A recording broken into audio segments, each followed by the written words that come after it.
Yatat ko ang itlog. Yay! Daddy, daddy! Doon. Hey! Kung panahon sa pandemic mga idol, kami nakalarga mga idol sa Pilipinas padulong sa Saudi Arabia. Kauban ng ako ang barkada nga si Eric Johnson. Ug dako namong pagpasalamat sa Ginoo tungod kay nakasuporta mi sa amo ang mga pamilya. Ug ang tinuod, daghang mga kumpanya ang nagsara sa Saudi Arabia ug daghang napauli. Ug sa tinuod mga idol, kaming duha sa akong barkada usa ka mga technician sa LG.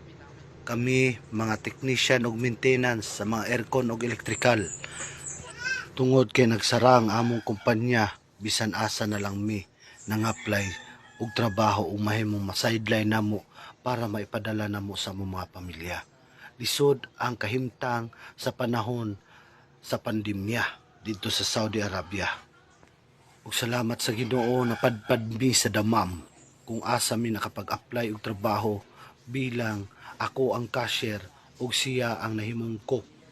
Ug nakita nato ang kalisod sa Pilipinas ug sa katawhan sa Pilipinas na grabe ang ilahang paghirap sa panahon sa pandemic.